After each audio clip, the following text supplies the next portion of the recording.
Hello, everybody, and welcome to Starting Small Music. I'm Justin McCormick, and you're about to hear a conversation with an artist, musician, and music industry professional on their journey and how they got to where they are today. At Starting Small, we like to take you on a journey uncovering the untold stories of your favorite songs and artists. So sit back, relax, and enjoy the show. Just keep a smile on your face and it'll be okay. Try not to be bitter, you gotta do it either way. Keep a smile on your face and it'll be okay. So when life throws a jab, you gotta duck out of the way. What's going on, everybody? Welcome back to the Starting Small Music Podcast. Today we have Jess Grommet, songwriter, producer, and guitarist. How you doing today, Jess? I'm doing well. How are you doing? I'm doing good. So getting right in your story, you grew up in St. Louis. What was your childhood like? Yeah, it was good. I've got two very loving parents, very supportive parents. Growing up in St. Louis, I lived in the same house my whole life. And kind of as far as music goes, where I started there, like a lot of kids that play music, I started in piano lessons. Really enjoyed it. I think in retrospect, it was probably a great outlet for maybe undiagnosed ADHD because I could just like lock in and practice and just play for hours on end. And I just had so much fun with it. So that's kind of where it all started. Fast forward a little bit, high school, middle school, I was involved in marching band and jazz band, playing woodwinds, saxophone and bass clarinet and things like that. But I think where it really started, where I got the bug to kind of play music more professionally, get more into the songwriting side of things, producing, was in a band in high school. I was in a hip hop band with some friends of mine called Roe Became the Gentleman. Shout out to Roe Became the Gentleman. Just really great memories with those guys. It was a couple of my best friends, and just the process of like writing songs together, coming up with ideas, getting creative, and then playing them out, seeing the response with our friends and with folks around St. Louis was really, really special. And I think that's when it really dawned on me that I might want to do something with this professionally. So from there, I was looking at schools, colleges that I could attend where I might be able to learn a little bit about the music industry, and specifically I wanted to study music. So Belmont University ended up being a natural choice, since it wasn't too far from St. Louis, and they were sort of known for their commercial music program. So went ahead and applied there for the guitar program. Actually didn't make it when I auditioned. Didn't make it in, which is funny. I just hadn't been playing really that long, and when I gave the instructor a call and was kind of like, "What gives, dude? Like, I'm confused here." He was pretty straight with me. He said, "Well, it sounds like you haven't been playing very long. Like, you need to practice." So it was definitely like the tough love I needed to get a little bit more serious about practicing on guitar. And I ended up re-auditioning, making it into the program, and then graduating in 2016. Now, was it guitar that you auditioned with? Because I know some people will just audition with whatever instrument they think they like are needing at the time. Did you audition with Mhm. guitar when you're trying to get in? I did audition on guitar. And part of I guess the reason behind that, it was like the last instrument I learned Yeah. actually. But it was just the one I was having the most fun with. And as I was kind of looking ahead at what my life might look like as a professional musician, and again, I didn't really know anything about what that would look like at the time, but trying to imagine it a little bit, kind of weighing the idea of like being in a concert band or a symphony orchestra day after day just didn't appeal to me in the same way that the kind of fun and enjoyment I was having writing songs and playing shows with my band. So that was where guitar kind of, I made the decision to play guitar and study that in college. Yeah. So growing up, who are some of the first bands or artists you remember listening to that made you feel a connection to music? Okay, I gotta think of. My first concert will tell you a lot about that. Reliant K was my first concert. I grew up in the church, so I was a little bit. I wasn't limited on what I could listen to, but I definitely was more drawn to like the Switchfoot Reliant K sort of side of things. Still love Reliant K and what they do with music. I think it's so cool. All the vocal harmonies and the layers and the stuff that they did kind of brought me into that pop punk side of things when I was growing up. Apart from that, my dad really got me into a lot of like progressive rock, so Rush and Yes, Boston, that kind of era. So that was picking up the guitar, that was the stuff I learned at first, was just some classic rock stuff. And then also, like I said, I joined a hip hop band. So I got a little bit of a crash course in hip hop history towards the end of high school. So I listened to a lot of Kendrick Lamar, Kanye West, Dr. Dre, the whole Compton, NWA, that whole thing. So really wide variety of influences, but it definitely started, with a lot of folks my age in the pop punk thing, and then a little bit of hip hop and jazz along the way as well. Now, you talk about when you're listening to music as a kid, you're already picking out harmonies and the layers of the music. Do you feel like you had a producer brain from a young age, kind of already dissecting the track? I guess so. I guess I hadn't really thought about that, but yeah, I mean, probably because I was just sort of obsessed with like learning a bunch of different instruments, like clarinets and saxophones, and I wanted to learn guitar and drums, and I was just kind of dabbling in everything. So I guess as I was learning those instruments and playing them, I learned a little bit more about all their different places within an ensemble. And so when I would listen to a Rush song, I would be like, okay, what's the bass doing? What's the guitar doing? What are the drums doing? Yeah. And it is interesting going back and listening to that stuff that I grew up enjoying with new ears now, and sort of hearing things in a new light than I did back then. But yeah, I guess I did listen to things with a little bit more of that like forest for the trees sort of perspective. Now, take me through your time in your hip hop band in high school. Were you kind of like already wanting to pursue it professionally at that time? Like, did you already kind of like take it super seriously, like more than the other guys, or what was that like environment like? I don't think I don't think any of us had any illusions of it lasting more than, I think we all kind of knew we were going to go to college and it wasn't going to happen anymore. It was definitely more of a fun thing, and I think the level of seriousness that we all took it at was pretty similar. And actually, everyone that was in that band, like not everyone's involved in music, but everyone is really thriving in their chosen fields and professions. We've got the drummer's a doctor now. He's a neurosurgeon, I believe, and saxophone player. He's got a great, I think he's working at a great startup in Denver. So everyone's kind of to that effect. Everyone was sort of mirroring each other's level of motivation. And I think at the end of the day, it was mostly just a project with a bunch of friends that we enjoyed working on together. Now, were you already writing original material for this band, or were you guys mostly doing covers? It was a little mix. I didn't know what a co-write was. I didn't know what that was, but we kind of did it inadvertently. Robel, the rapper, would come in with an idea of a concept that he had, and then us guys in the band would kind of figure out a way to, okay, how could we tell this with the music? Is it more rhythmic? Is it vibey? So that's kind of how that happened. But that was my first experience really writing songs in that way. I think I probably tinkered a bit on my piano, but in terms of like maybe more of what a professional songwriter might do, that was my first experience. For sure.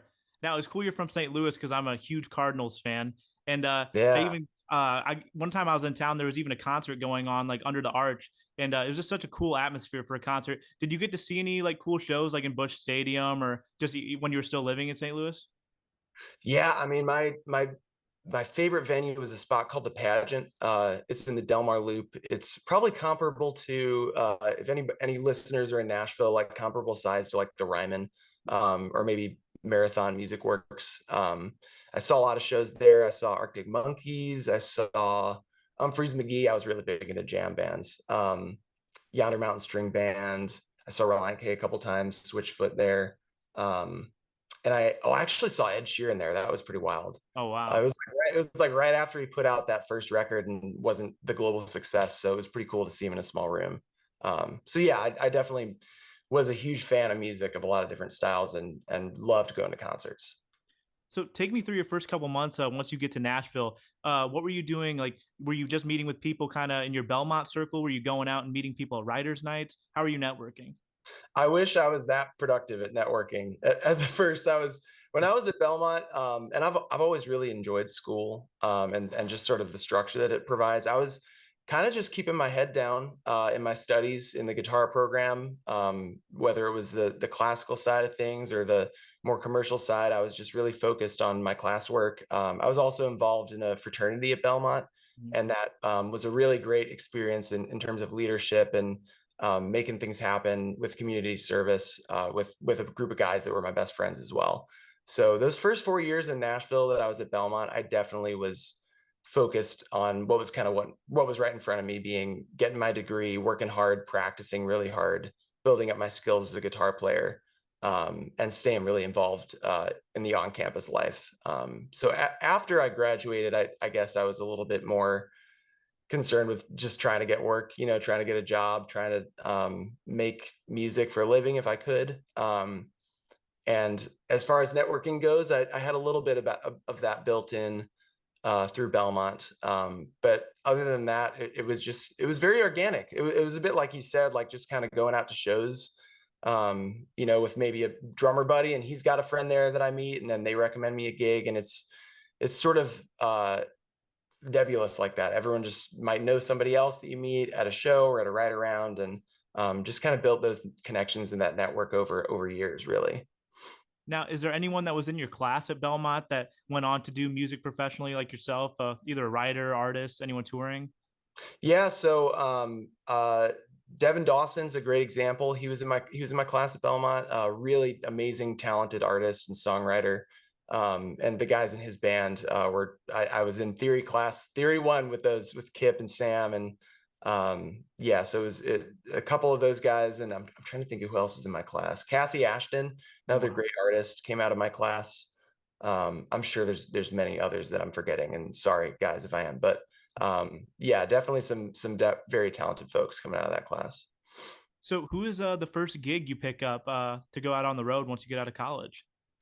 The first gig on the road I ever had was a Belmont connection through one of my professors. It was very random and very unconventional for a gig, but it was with two artists that had formerly gone to Belmont. I think Lena Regan was one of their names, and then Charlie Rogers was the other.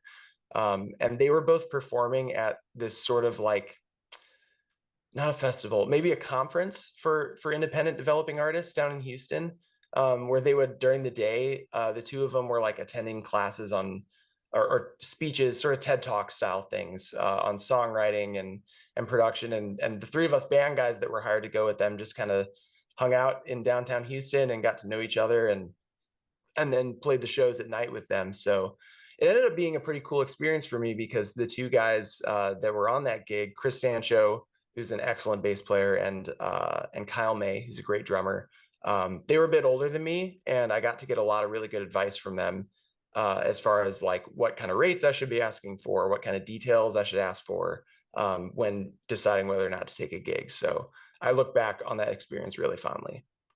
Now, I saw online you worked with Billy Currington for a bit. Take me through your time on that gig. That had to have been such a fun artist to work for, I feel like.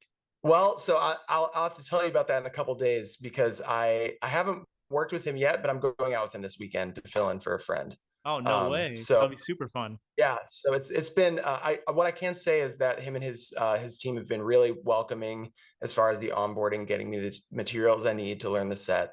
I'm heading out on bus call tomorrow to play two shows with them, so really looking forward to that. It'll be very cool. Which songs in the set are you looking forward to the most and had the most fun learning for this gig? I've always loved that song of his, "It Don't Hurt Like It Used to." And the guitar player that I'm filling in for, he kind of has more of a lead role in that song. So one of those songs that I've covered a lot of times with artists over the years on cover gigs. So kind of already knew it, but it was nice to be able to dig in a little bit deeper and learn the parts from the record. And it'll be fun to get to play that solo live. So looking forward to that and many of the others in the set list. Now, you also worked on Tyler Dial's recent album, the Electric West album, and you got to record with David Ryan Harris and Aaron Sterling of John Mayer's band, just two mega musicians. Take me through your time getting to work with them. Dude, I mean, I'm still in disbelief that happened. I will say I wasn't in the room for either of Aaron or David's sessions. It was kind of put together by Andy Skibb, the producer on that record. But even just to be on the same track, with several tracks as Aaron and David, as a huge John Mayer fan myself, was like so cool, and I still can't believe I got to do that. Kind of how that shook out. I guess I met Tyler. Tyler's become a really good friend of mine. He's a wonderful person, incredibly talented artist. Lives just down the road. We're hanging out, getting tacos pretty soon. So, but we met at a show. He was opening for an artist I was playing for in Denver a couple years ago, and just kind of hit it off, got to know each other, and started playing guitar for him over the years. And when it came time for him to make a record, he asked me to play on it. So that was sort of my first really, I think of it as my first serious studio experience.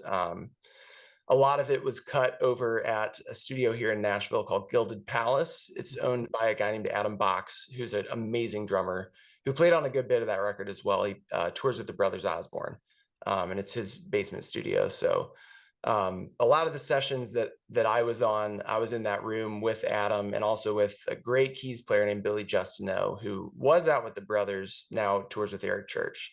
But again, like, to be in that room with those guys, I was like, I couldn't believe I was there. I was so stoked, and it was just such a blast to cut those songs with my friend Tyler, with Andy, who's a producer that I really look up to, and with those musicians that are just badasses. For sure. Now, you also recently produced and co-wrote SOS I'm In Love for Maddie Poppe. And it's really cool that you say that you love John Mayer, because when I was listening to it, I was thinking, like, this could be on the Sob Rock album. Like, I could hear John singing this. Like, did you pull some inspiration from Mayer when you were writing it? And take me through the day you wrote it with Maddie. Yeah, I'm sure I did. Like, it's, you know, many artists, songwriters, musicians would probably, and as I'm sure you know, it's like your favorite artists are going to just come through whether you want them to or not. And definitely John Mayer is one of those artists that I've just been obsessed with since I watched the Live in LA DVD a long time ago. Yeah. So I'm not surprised you picked that up in there for sure. The day I wrote that song, it was actually the day I met Maddie.